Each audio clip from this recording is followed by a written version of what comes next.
باپ وہ ہوتا ہے جو کبھی کسی کے سامنے ذکر نہیں کرتا ہے، کہ باپ وہ ہوتا ہے جو کبھی بھی کسی کے سامنے ذکر نہیں کرتا، لیکن وہ منی من اندر سے آپ کا فکر ضرور کرتا ہے۔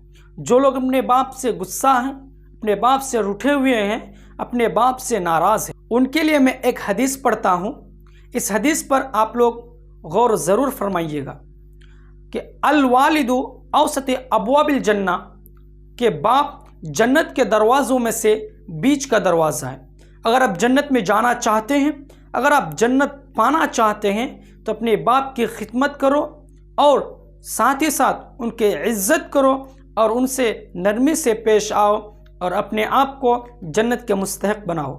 جنت سبھی لوگ چاہتے ہیں، جنت سبھی لوگ مانگتے ہیں، مگر ملی ہوئی جنت کی کوئی قدر نہیں کرتا۔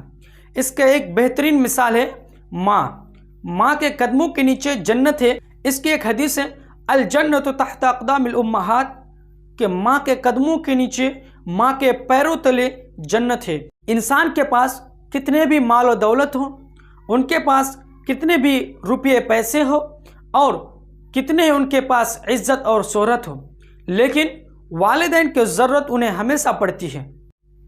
2 وقت کی روٹی کے لیے لوگ 5 وقت کی نماز کو چھوڑ دیتا ہے، جبکہ لوگوں کو پتہ ہے، لوگ جانتے ہیں کہ رزق کی ذمہ داری خود اللہ نے اپنے اوپر لیا ہے۔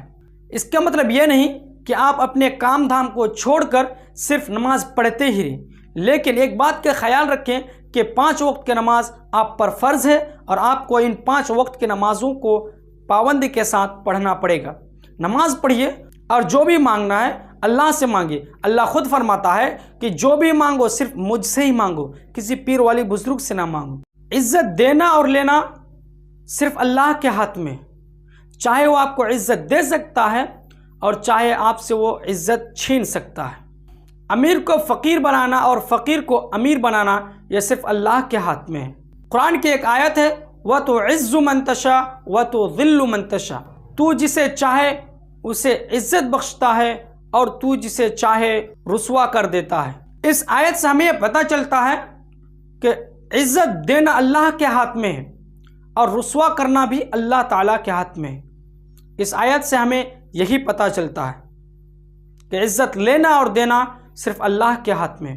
لوگ تہجد کی نماز بھی پڑھتے ہیں، 5 وقت کی نماز بھی پڑھتے ہیں، روزہ بھی رکھتے ہیں، صدقہ زکوٰۃ بھی دیتے ہیں اور مال و دولت ہو تو وہ حج کرنے کے لیے بھی جاتے ہیں، لیکن وہ اپنے بھائیوں سے بول چال نہیں رکھتا، ہر نیک کام کرتا ہے مگر غیبت نہیں چھوڑتا ہے۔ ایک حدیث ہے الغیبت اشد من الزنا، کہ غیبت زنا سے بھی بدتر ہے۔ سب سے پہلے قیامت کے دن کس چیز کا حساب ہوگا؟ اللہ تعالیٰ کے حق میں سب سے پہلے نماز کا حساب لیا جائے گا اور بندوں کے حق میں سب سے پہلے خون کا حساب لیا جائے گا۔ قیامت کے دن یہ 2 حساب سب سے پہلے لیے جائیں گے، یہ ایک اللہ کے حق میں ہے اور دوسرے بندے کے حق میں۔ ان باتوں پر عمل کرے اور اپنے آپ کو نمازی بنائے۔ جب بھی قرآن پڑھی جائے، قرآن کی تلاوت کی جائے آپ کے گاؤں محلے میں، ٹاؤن میں، شہروں میں، تو آپ اسے غور سے سنیے اور ان باتوں پر عمل کریں جو وہ بتا رہے ہیں۔ قرآن اتنی بابرکت ہے کہ قرآن کی ایک ایک حرف پر 10 نیکیاں ملتی ہیں۔ اگر آپ کو قرآن پڑھنا نہیں آتا ہے تو جو قرآن پڑھتے ہیں ان کے پاس آپ بیٹھیے، قرآن کو سنیے، وہ جتنی نیکی کمائے گا قرآن پڑھ کر آپ کو بھی اتنی نیکی ملے گی قرآن کو سن کر۔ تو قرآن کو پڑھیے اور اگر پڑھنے نہیں جانتے ہیں تو قرآن کو سنیے، کیونکہ قرآن کی ایک حرف پر 10 نیکیاں ملتی ہے۔ اگر آپ الف بھی پڑھتے ہیں تو اس میں آپ کو 10 نیکیاں ملتی ہے۔ انسان کی سب سے بڑی غلطی یہ ہے کہ وہ اپنے رب سے پہلے انسان کے سامنے روتا ہے، وہ اپنے رب سے پہلے انسان سے مانگتا ہے، وہ اپنے رب سے پہلے انسان سے مدد مانگتا ہے۔ یہ انسان کی سب سے بڑی غلطی ہے۔ ہزاروں تکلیفیں ہیں مگر سکون دینے والا صرف اللہ تعالی ہے۔